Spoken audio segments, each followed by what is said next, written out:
Two Republican critics of the Senate's health care bill expressed strong doubts Sunday that the legislation can make it through the chamber before the July 4th recess, as the GOP leadership wants. "It's certainly going to be very difficult," Senator Susan Collins of Maine said on ABC's This Week when asked whether the Senate Majority Leader Mitch McConnell and President Donald Trump could get her support by week's end.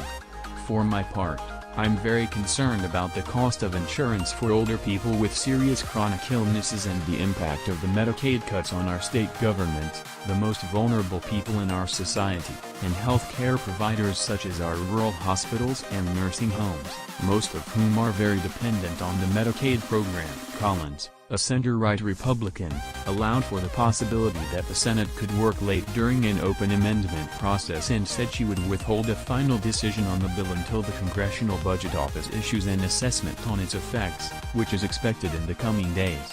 "It's hard for me to see the bill passing this week, but that's up to the majority leader," Collins said.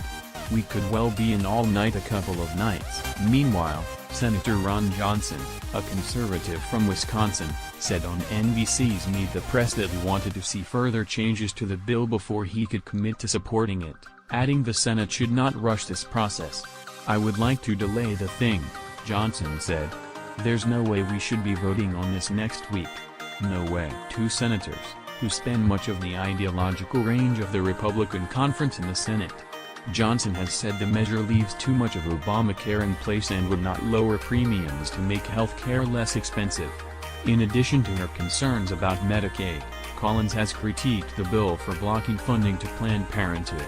McConnell unveiled the bill, which had been crafted behind closed doors, on Thursday and is aiming for a vote before the Senate recesses for the July 4th holiday break. Assuming no Democratic senator votes in favor of the bill, the Kentucky senator can afford to lose only 2 Republican senators and still pass the bill.